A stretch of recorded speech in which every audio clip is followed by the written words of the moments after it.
We are beyond the mid-season point to the Trans-Nation Challenge. Welcome to Hungary for round 11 of the Trans-Nation Challenge GP2 category.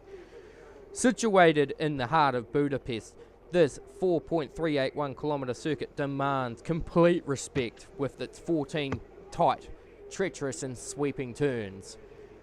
Our 12 drivers today will be tackling qualifying with the super soft, the soft and the mediums at their disposal. I'm joined in commentary once again by Guy Tasker, and this track is very reminiscent to Monaco, Canada. In fact, you could easily say the two tracks are kind of put together to make up this Hungarian Grand Prix circuit.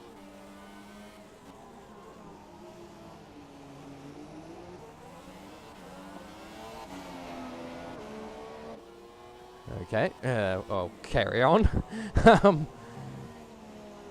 So, who do you think will take qualifying today? We did propose Warlords in the Superstars segment. That, of course, didn't come to be with our Warlords not attending this weekend's race. So, who do you think is going to take it out on pole?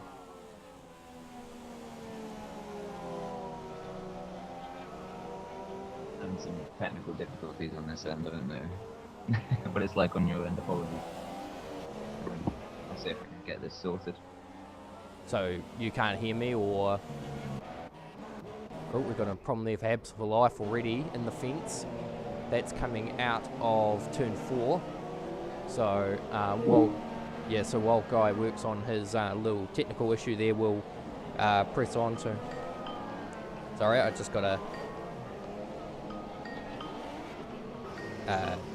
Yep, there we go. So, problems for... there we go. Yeah, so we've got problems for Habs for Life, who's had a spin at turn 4, and now he's just straight lined the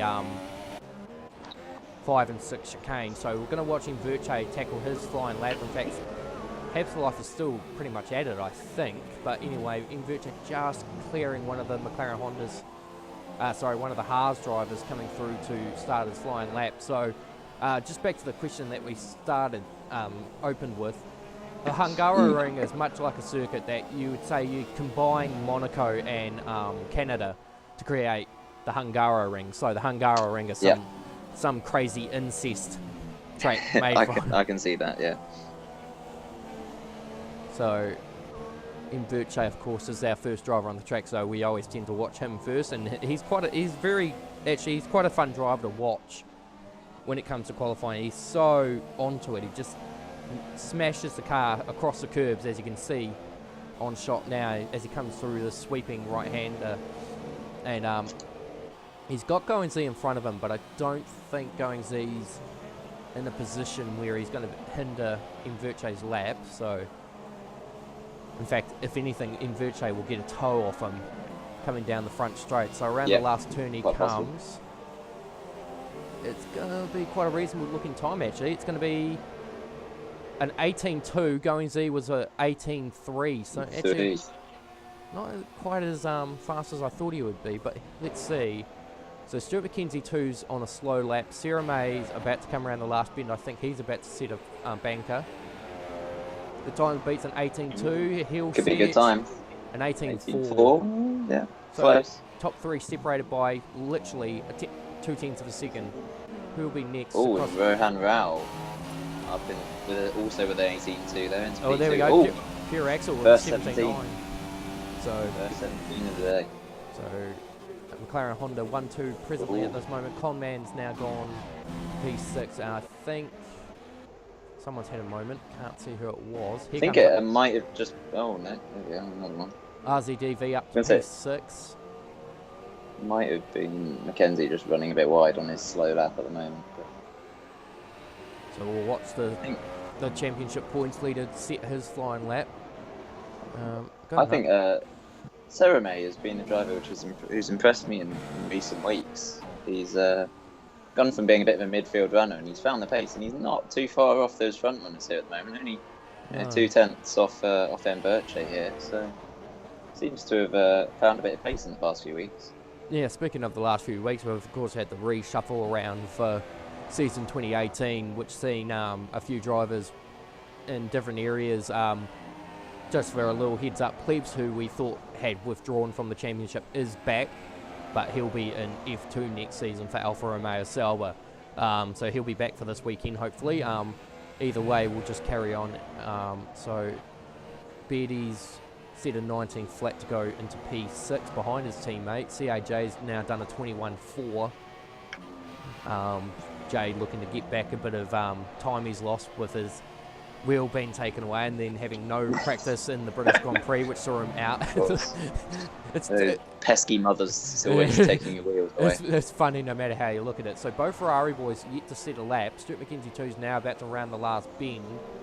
And of course, Stuart McKenzie 2 is the benchmark qualifier in the GP2. He's going to see it in 17.94, which only just puts him ahead of Pure Axel 21.21.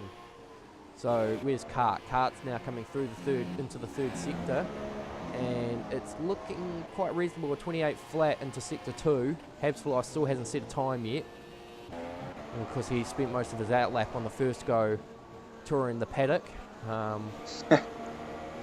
Obviously looking for a good spectator stand for the commentary booth in F1, but here comes Cart. So Cart's been described as having quite some pace as well. He's done an 18.2, so only 4 fastest.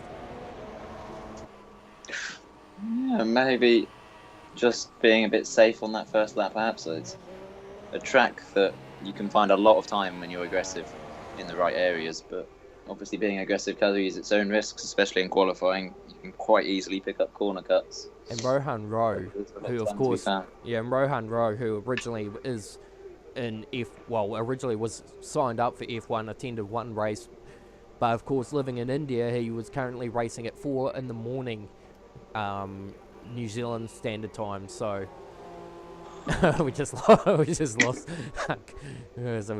Guy from the broadcast. Well, not the broadcast, but the commentary feed itself. Not sure why that happened, but I'll figure out. So no action at the moment. M. Verche's currently on another flyer. I don't know if this is the start of his flying lap. Oh yeah, it's definitely the start of his flying lap. So we'll pay attention to this. So this kind of track, I would imagine, would suit M. Verche quite well because, like I say, it's similar to Monaco. So downforce is critical, and so far on tracks that have required a lot of downforce, such as Monaco, and then of course wet tracks like Russia, and Verche seems to really tune the car up to suit low downforce tracks. Yeah, certainly. Those are two pretty dominant performances that we've seen him put in, and I think we can certainly expect him. He's quite a consistent driver as well, and this is the kind of track that rewards consistency quite heavily because of the nature of it. Is quite hard to overtake around here, and I think just being able to put in lap time after lap time. He just threw it away on that one. He just got off the curb into 5 and 6 and just couldn't get the traction down, and as a result the rear just stepped out. So that'll be his lap there done. He's still got 3.5 minutes to Rohan Rowe just really exploring the track limits coming out of turn 11. So well, it's got to be done. well, and that's the one thing I found about the circuit. Is like, even with the strict corner cutting, there are a few areas where drivers are able to explore track limits. So expect turn 11 to be one of those very few corners where drivers will go out wide, knowing that they can know that they might not necessarily get a penalty out of it. So the top two are only separated by 2 1,000ths of a second, so it's really a matter of Pure Axel just really just needs to find out where he's struggling and then deal with it. But M. Verche's lap's going to get really done up again because Rohan Rowe's not. Oh, he's gone 5 100ths of a second faster into sector 1 on his personal best, but yeah, that Rohan didn't really do him much favours by not really being on it on his flying lap. So let's see what Pure Axel is. Pure Axel's doing the second run. In fact, he's on his flying lap now, so we're about to see whether or not the race winner from Silverstone can back up a claim and take his first pole of the season. He's got his first win. Now he just needs to convert to his first pole. He's going to get Habs for life in his way, but he'll use Habs for the toe. In fact, he does, and improves to a 9.17.7, so 2/10 gain. And I'd say that toe would have had probably just a little bit of help in that manner. So Inverche definitely didn't set another lap on that run, so, and he's actually given it up. So he's called it a day. I don't think. Let's see. Cart has not improved on that lap, so I think this must be a flyer. Cart I've only got a has bit of a bit of a timing glitch on my screen, so I'm not seeing the so times pop up. So the current order is Pure Axel 21-21 from Stuart McKenzie 2, Inverche, Cut 1979, Rohan Rowe, Going Z, Sirame, Beardy, RZDV, Conman 69 makes up the top 10, and that's the top 10 of all the GP2 drivers. Then the 2 GP3 drivers, Habs for Life and CAJ makes up the rear in the Renault. So we'll see, watching Stuart McKenzie 2, we'll see he's got, this will be basically, I'd say this will be his last lap because we only got 55 seconds left on the clock. So what does he have in response? Ooh, I would say that was probably an invalidation there. In fact, Purex was just bumped the marker up to a 17.6, so now he's got to make up 3/10. But I would almost imagine that lap of McKenzie would have just been invalidated because he really was aggressive through the turn 6 chicane. Yeah, well, as I said, it is a easy place to pick up a few penalties. Well, we'll see. Hopefully, see that in F1 a bit more. So Cart's given it away, but he's actually jumped Inverche in the process. Stuart McKenzie 2, yep, as I thought. He didn't actually improve in saying that. So he's managed to get across the line with 6 seconds to go. So is he going to? Yeah, could do. Is he going to go for one more crack and burn these tyres up? Because that.